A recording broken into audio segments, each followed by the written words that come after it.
Profecías bíblicas.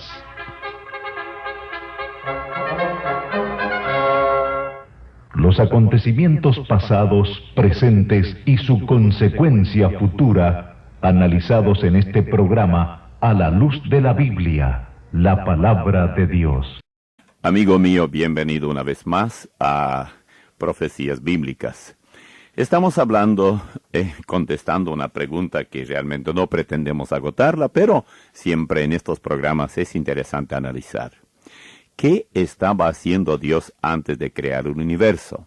Bueno, ya dijimos algunas cosas, esté usted de acuerdo o no, de ninguna manera tratamos de ser dogmáticos, así que usted quédese tranquilo que no le estamos atacando de ninguna forma. Dijimos que la asociación de la Trinidad, primero hablamos definiendo bien al asunto que Dios es trino y siempre ha sido así, la creación de los ángeles, y ahora el libro de la vida del Cordero. Esta es otra de las cosas que estaba haciendo Dios antes de Génesis 1:1. Era tal vez escribiendo los nombres de su pueblo en el libro de la vida, si hay tal cosa. Porque hay algunos pasajes intrigantes. La bestia que has visto era y no es, y está para subir del abismo e ir a perdición. Y los moradores de la tierra, aquellos cuyos nombres no están escritos desde la fundación del mundo en el libro de la vida, se asombrarán viendo la bestia que era y no es, y será. Apocalipsis 17:8. Ahora esta escritura contrasta con esta otra que dice: y la adoraron todos los moradores de la tierra cuyos nombres no estaban escritos en el libro de la vida del Cordero, que fue inmolado desde el principio del mundo. Apocalipsis 13:8. La Biblia también nos dice que los habitantes de la Nueva Jerusalén serán solamente los que están inscritos en el libro de la vida del Cordero. Apocalipsis 21:27. En la Biblia hebrea el término Sefer Chaim, que se menciona en nuestra escritura como libro de la vida, solo aparece en el Salmo 69 y se traduce libro de los vivientes. En este pasaje dice: pon maldad sobre su maldad y no entren en tu justicia. Serán raídos del libro de los vivientes y no sean escritos entre los justos. Salmos 69, 27 y 28. Sin embargo, hay muchos pasajes que aluden a la existencia de un libro que contiene los destinos de las personas en el mundo venidero. Un ejemplo es Malaquías 3:16, que dice: entonces los que temían a Jehová hablaron cada uno a su compañero, y Jehová escuchó y oyó, y fue escrito libro de memoria delante de él para los que temen a Jehová. En la profecía de Daniel encontramos una referencia adicional. En aquel tiempo, dice, se levantará Miguel, el gran príncipe que está de parte de los hijos de tu pueblo, y será tiempo de angustia, cual nunca fue desde que hubo gente hasta entonces. Pero en aquel tiempo será libertado tu pueblo, todos los que se hallen inscritos en el libro. Daniel 12:1. La pregunta es: ¿cuándo fueron inscritos? Antes de la fundación del mundo es la respuesta. Y luego, en cuarto lugar, la concepción de la iglesia. Dios concibió el misterio de la iglesia desde antes de la creación. Esto involucraba el misterio de unir tanto a judíos como gentiles en el cuerpo de Cristo. Como dijo Pablo: a mí, que soy menos que el más pequeño de todos los santos, me fue dada esta gracia de anunciar entre los gentiles el evangelio de las inescrutables riquezas de Cristo y de aclarar a todos cuál sea la dispensación del misterio escondido desde los siglos en Dios que creó todas las cosas, para que la multiforme sabiduría de Dios sea ahora dada a conocer por medio de la Iglesia a los principados y potestades en los lugares celestiales, conforme al propósito eterno que hizo en Cristo Jesús nuestro Señor. Efesios 3:8-11. Porque somos hechura suya, creados en Cristo Jesús para buenas obras, las cuales Dios preparó de antemano para que anduviésemos en ellas. Por tanto, acordaos de que en otro tiempo, vosotros los gentiles, en cuanto a la carne, erais llamados incircuncisión por la llamada circuncisión hecha con mano en la carne. En aquel tiempo estabais sin Cristo, alejados de la ciudadanía de Israel y ajenos a los pactos de la promesa, sin esperanza y sin Dios en el mundo. Pero ahora en Cristo Jesús, vosotros que en otro tiempo estabais lejos, habéis sido hechos cercanos por la sangre de Cristo. Porque Él es nuestra paz, que de ambos pueblos hizo uno, derribando la pared intermedia de separación, aboliendo en su carne las enemistades, la ley de los mandamientos expresados en ordenanzas, para crear en sí mismo de los dos un solo y nuevo hombre, haciendo la paz y mediante la cruz reconciliar con Dios a ambos en un solo cuerpo, matando en ellas las enemistades. Y vino y anunció las buenas nuevas de paz a vosotros que estabais lejos y a los que estaban cerca, porque por medio de él los unos y los otros tenemos entrada por un mismo espíritu al Padre. Así que ya no sois extranjeros ni advenedizos, sino conciudadanos de los santos y miembros de la familia de Dios, edificados sobre el fundamento de los apóstoles y profetas, siendo la principal piedra del ángulo Jesucristo mismo, en quien todo el edificio bien coordinado va creciendo para ser un templo santo en el Señor, en quien vosotros también sois juntamente edificados para morada de Dios en el Espíritu. Efesios 2, 10 al 22. En quinto lugar, ¿qué hacía él? La provisión de salvación. Dios designó al Mesías Jesús desde antes de la fundación del universo para que fuese el mediador de la salvación mediante su muerte. Todavía ni siquiera existía el hombre.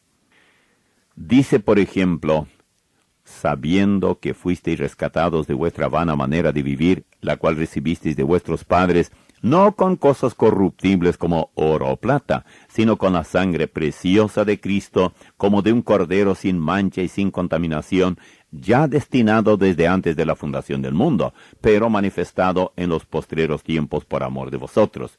1 Pedro 1, 18 al 20. Jesucristo vino al mundo de acuerdo con un plan predeterminado por Dios. A este entregado, dice, por el determinado consejo y anticipado conocimiento de Dios, prendisteis y matasteis por manos de inicuos crucificándole. Hechos 2:23. Mas hablamos sabiduría de Dios en misterio, la sabiduría oculta, la cual Dios predestinó antes de los siglos para nuestra gloria, la que ninguno de los príncipes de este siglo conoció, porque si la hubiera conocido, nunca habrían crucificado al Señor de la gloria. 1 Corintios 2, 7 y 8. En sexto lugar, podemos decir, la elección del pueblo de Dios se hizo antes de la creación del universo. Dios nos escogió para salvarnos desde antes de la fundación del mundo, antes de Génesis 1:1. Porque leemos, bendito sea Dios y Padre de nuestro Señor Jesucristo, que nos bendijo con toda bendición espiritual en los lugares celestiales en Cristo, según nos escogió en Él antes de la fundación del mundo, para que fuésemos santos y sin mancha delante de Él. Efesios 1, 3 y 4.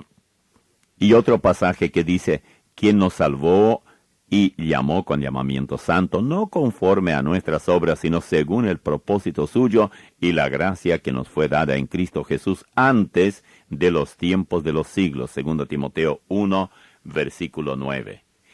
Y todavía en Tito 1:2 dice, en la esperanza de vida eterna, la cual Dios, que no miente, prometió desde antes del principio de los siglos, es decir, antes que existieran siglos, etc.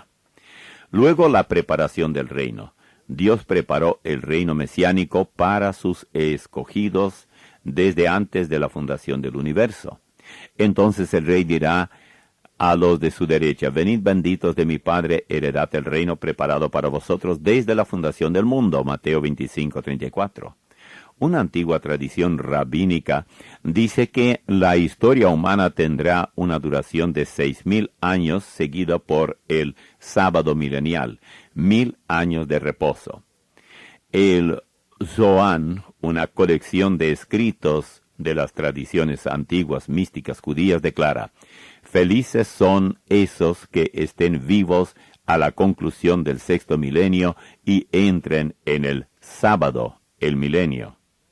No vamos a discutir ahora si esos 6,000 años comenzaron a contar desde Adán y Eva hasta la venida del Mesías y de qué o en qué momento se cuenta este tiempo. Lo que sí es cierto es que el Nuevo Testamento declara inequívocamente que la edad final será de 1,000 años de duración. Bienaventurado y santo el que tiene parte en la primera resurrección, dice: la segunda muerte no tiene potestad sobre estos, sino que serán sacerdotes de Dios y de Cristo y reinarán con él 1,000 años. Esto en Apocalipsis 26. Esta era mesiánica o el reino milenial será un período de 1,000 años de paz, de prosperidad en todo el mundo. ¡Qué vida que se llevará! Será realmente el huerto restaurado, pero a nivel global. El Mesías gobernará al mundo desde Jerusalén. Dice así: porque un niño nos es nacido, hijo nos es dado, y el principado sobre su hombro, y se llamará su nombre Admirable, Consejero, Dios fuerte, Padre eterno, Príncipe de paz.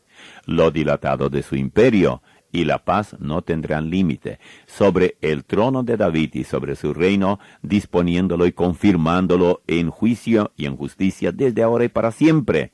El celo de Jehová de los ejércitos hará esto. Isaías 9, 6 y 7. La luna se avergonzará y el sol se confundirá, cuando Jehová, Dios de los ejércitos, reine en el monte de Sión y en Jerusalén, delante de sus ancianos sea glorioso. Isaías 24, 23. Y juzgará entre las naciones, y reprenderá muchos pueblos, y volverán sus espadas en rejas de arado, y sus lanzas en hoces. No alzará espada nación contra nación, ni se adiestrarán más para la guerra. Isaías 2:4. ¿De verdad todo esto ocurrirá? Bueno, permítame hacerle una rápida reseña por si usted no conoce bien el orden de las cosas. De acuerdo a la Biblia, todo cristiano verdadero, cristiano bíblico, espera que en cualquier momento el Señor atraiga a sí mismo a todos los suyos, es decir, a todos aquellos que por la fe recibieron a Jesucristo como su Salvador y, lejos de pretender salvarse por sí mismos o por medio de la iglesia o por medio de la religión o de las obras, reconocen que la única obra que Dios acepta es la obra de su amado Hijo Jesucristo, quien vivió y murió para redimirnos. Una vez que la iglesia sea levantada, el mundo se verá en una seria dificultad. Si ahora las cosas andan mal, piense por un momento lo que será cuando la iglesia, los cristianos, sean retirados de aquí y el Espíritu Santo en la forma como ahora opera deje de operar. Será terrible. Verdaderamente no tendrá contención alguna y el mundo caerá en un desgobierno total y luego en un despotismo jamás visto, en una dictadura severa donde millones y millones serán muertos por varias razones: peste, hambre, terremotos, todo tipo de manifestaciones,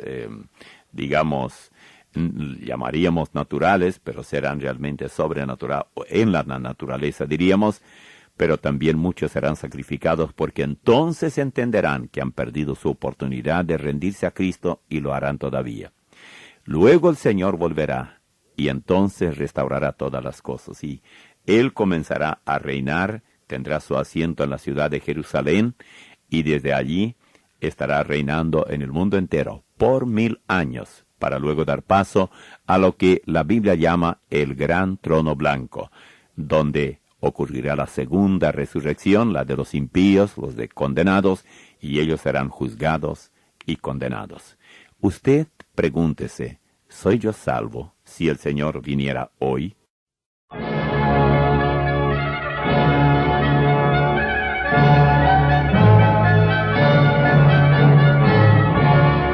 Hasta ahora hemos compartido con ustedes un análisis del pasado, del presente y del futuro, ateniéndonos a las Profecías Bíblicas.